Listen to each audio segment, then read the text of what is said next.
Are you imagining yourself waking up every day knowing that your music is changing the lives of people thousands of miles away? Or maybe you're daydreaming about making your own schedule, waking up any time of the day while creating art that earns you enough to make a living. Well, hold your horses, cowboy.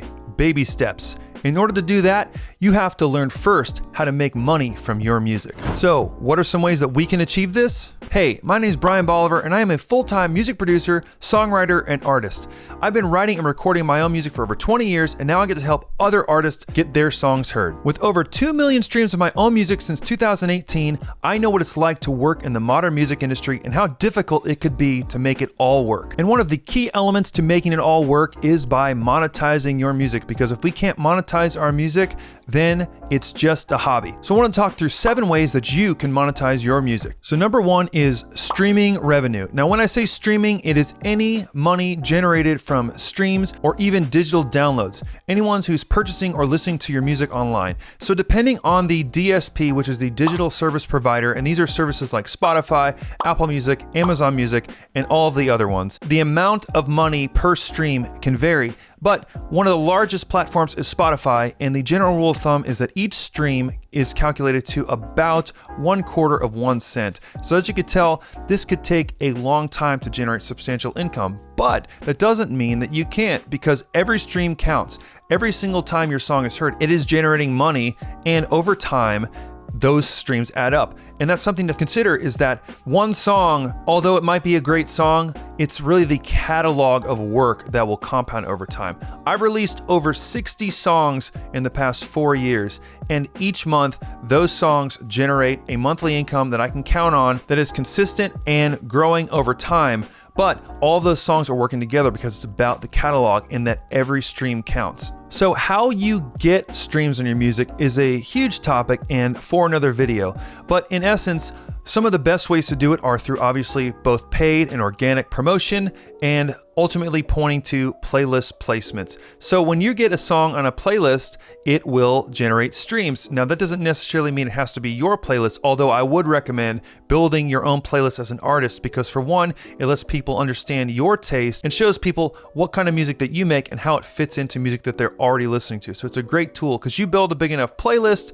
then people will automatically be streaming your music as well. So I would always recommend to build a playlist. And as your songs are on playlists and get exposed to new audiences, that obviously generates streams, but most importantly, generates new followers of you on your Spotify profile. And that is really the gold, because as people follow you and your music, then they will be ready and excited about every new release, pointing towards more streams, and then they'll also be sharing your music, adding it to their playlist, and this will compound so much, because once you start to show the algorithms on these DSP platforms that your music is shareable and likable, then their algorithms get to work pushing it out, which ultimately will generate more and more streams. And at that point, you're not even having to do the work anymore, because you did the upfront work to promote and make people aware of your music. But now that it's receiving playlist placements from fans and followers, and then algorithmically, it will continue to go influencing new people, generating streams, and ultimately monetizing your music. And the second way you can monetize your music is through royalties. Now with any song, there are 2 halves to the royalties. There is the master recording, which is the actual recording, that specific version of that song. That's the one half, and the other half is the songwriting royalty part. So if you were to release a song that you co-wrote with 3 other people, and you are the owner of the master, you are splitting that 50% of the royalty is for the master recording, and then the other 50% you are splitting 4 ways if it's equal splits between you and your co-writers. So every time a song is streamed, that pays out towards the royalties as well. So that's why it's very important to get your songs registered with a PRO, which is a performance right organization. These are places like BMI and ASCAP, and there's many other ones as well, but those are the 2 big ones that people talk about the most. So once you've registered your works, then as other people use them and they register that, then that will all essentially point back to you getting money as a songwriter. Also, there's other places like CCLI, which is big in the church music world, whereas other churches perform your music on Sunday mornings or during their services, that will generate income for you. And then Sound Exchange is similar in that way for live performances. As people perform your music and register it, then you will also be paid for that as well. So songwriter royalties, although it might seem like a smaller amount, Just like with streaming, it all compounds and is a very important way of you monetizing your music. And the third way to monetize your music is through sync placements. Now, you've probably heard about that, but just in case you haven't, sync stands for synchronization, and it is essentially when your music gets placed under advertising, film, or TV. Now, this is an amazing opportunity to have great earning potential because there could be placements you receive where your songs could earn anywhere from hundreds of dollars to thousands of dollars, or hundreds of thousands of dollars if you get a big enough placement. So this has a huge earning potential. And the exciting part is that whether you're an independent artist or you are working with a publisher, you're still able to get your music out there. And essentially the way it works is whether yourself through a service or working with a publisher, you get a brief, and a brief is basically what a company is looking for. And this might be anything from, we want this general feel, or they might even send you a reference song that they want you to hit. So then what you do is you create that song, and you or your publisher pitches it, and then you get the placement or not. So a couple of keys with this is being able to quickly write and produce music is key. And not just produce, but produce well at a high level, because in most cases, the reference that you're being asked to use is a top 40 massive song. So if you are able to create high quality productions that can compete with that, or work with a partner who does that, maybe you're the writer and then they're the producer, and you can kind of work together in that way. As long as you can turn around quickly and hit the targets, you're at a huge advantage to start getting sync placements. And sync music has become a major industry, and I know that there are several artists, songwriters, and producers that focus solely on sync and do very well, have very successful careers. So sync music and sync placements is a great way to monetize your music. And the fourth way to monetize your music is through live events. Now, this is probably one of the most classic ways that artists and musicians have made money along the way. Touring and having shows and concerts is a great way to make money as an artist. Even bands and artists who are signed to major labels, they're still gonna make most of their money, especially these days, off of live performances. It's a great way to connect with your fans, a great way to develop your audience. It's a great way to get out there and make money, because you think about it, every person who's coming in the door has a ticket price. And like we pointed back to, although streaming revenue compounds over time, if you're getting a quarter of a penny, so for every 4 streams, you're getting 1 penny. Well, you might be hosting a concert and getting $20 to $50 to $100 or more for each ticket. And every person that comes in, obviously those numbers add up really fast. And yes, there are different expenses for that kind of thing. So there's a lot of math that goes into that. But as an artist, touring and playing shows is great. And because of the state of technology we're in, now no longer do you need to strictly build a fan base in person. There are lots of artists who have figured out ways to stream and do live concerts virtually. And you can receive tips. You can actually charge and make these ticketed events. This is very common. If you go on your Spotify profile right now, it'll probably recommend a bunch of shows in your area locally and also virtually that you can attend. And these artists are able to generate income by playing shows virtually. So what's really exciting about that is this no longer hinges you to have to create music for a particular scene in your town. If you live in a town like I do where there's not really a music scene, that doesn't matter, because you can start to build your audience online. And through things like Facebook ads and different types of advertising targeting, you can actually find your audience all over the world. The best part about that is you don't really need that many people to actually support you as an artist. There's the old 1,000 true fans concept, where basically it says that if you have 1,000 people pay $100 towards your artistry every year, then that's $100,000 salary earned. So think about that. Can you get 1,000 people in this world of 7 billion, almost 8 billion people to commit to your artistry and only pay you $100 a year to have a 6-figure income? I bet you can. So that all points to how live events are an incredible way for you to monetize your music. And before we jump into point number 5, if you're getting value out of this video, please hit the like button. It's the best way for other indie artists to get this information, and we would really appreciate it. And the 5th way that you can monetize your music is through merch. Just like with live shows, merchandise is one of the classic ways for artists to generate income. And especially now, as things have become more and more virtual, merch is a great way to have a physical product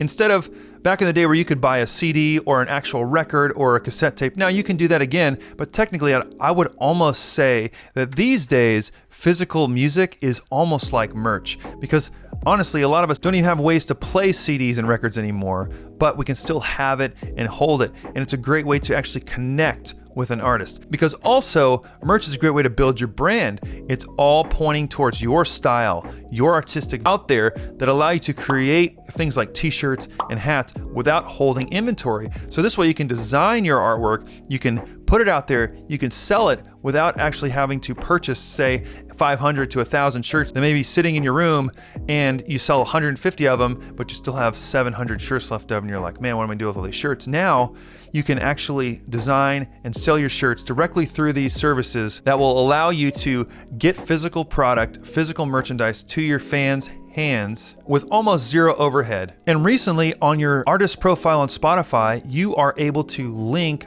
merch stores directly to your artist profile, making it easier than ever for fans and followers to buy your music, because selling merch is an amazing way to monetize your music. And number 6 is influencer marketing. So an example of this is when you can partner with a brand that aligns with your vision for your artistry, and you can help promote them while they help promote you. Now, one of the biggest things with this is being clear on the vision and the purpose of your artistry. Having an actual vision statement for your artistry can really help you stand out and partner with other brands that can help expose you to their audience and vice versa. So this comes through building engaging audiences. You don't have to have a massive audience to be an influencer marketer, because there is a lot of people out there, I think, some misconceptions to say that unless you have millions and millions of followers, then you can't really do brand partnership deals. And that's not true, because I personally have experienced and do some brand partnership deals, and I don't have millions and millions of followers. And we do work to have is an engaged audience and a targeted audience that if a brand is looking at us to partner with us, they know exactly who we're reaching, and they can tell right away if that is a viable audience that they are trying to reach as well. So you can receive compensation through free merchandise or even financially. So it just depends on the arrangements that you have, but it can really help. And I will say a tip with this is don't purchase followers on social media platforms, because this is going to maybe make your numbers seem elevated, but when it comes to doing brand partnerships, it's going to be more difficult for them to know who you're actually serving, because you might not have real followers, and that could potentially hurt your opportunity to partner with brands. So I would recommend to not buy followers and likes and build your audience organically, because while you're building your organic fans who are interested and love what you do, then the brand partnerships that make sense will come naturally along the way, and it's a great way to monetize your music. And number 7 is crowdfunding. Did you know that Patreon was actually initially created to serve musicians? And a side note, there's actually been a ton of social media platforms like MySpace and TikTok that actually were initially created to serve musicians in a musician community. Did you know that the initial name of the TikTok app was actually Musical.ly? I just think it's really amazing the way that music has really influenced culture and technology. So then we know that there's all kinds of crowdfunding apps and services out there, because this is a legitimate way that artists can have a sustainable career. Just like with the last point, having a clear vision will really help you stand out and really help you link up and meet your potential true fans. Because just like with before, the true fans, the 1,000 true fans principle is true here. It only takes a small amount of people in this world to support you. And the clearer you are with your vision, the clearer you are with your messaging and your branding, the clearer people will know if they want to be a part of what you're doing and support you, both financially and also emotionally. So taking the time to understand what you're all about as an artist and building an engaging audience is so key. I know I've said that a bunch through these points, but I think that is the most important thing, because with an audience, anything is possible. So spending your time to build engaging audience will help you in every way possible. And when people are willing to give and support what you're doing through crowdfunding, you can get your records funded, you can get tours funded, you can build relationships. And a lot of these services will allow you to create special packages to where you can send out, for instance, if you're trying to launch an album, you can create several tiers based on the giving amount of what they get. And this can be true even if you have things like communities down the road, whatever it looks like. But crowdfunding is an incredible way to build audience while you're monetizing your music. So ultimately, it's a combination of all of these 7 things that will allow you to monetize your music and have a sustainable career. Remember, it's a marathon, not a sprint. So I know it might seem overwhelming. You might think, how am I supposed to do all of these things? But if you're taking the time to build your audience will potentially be a part of your crowdfunding.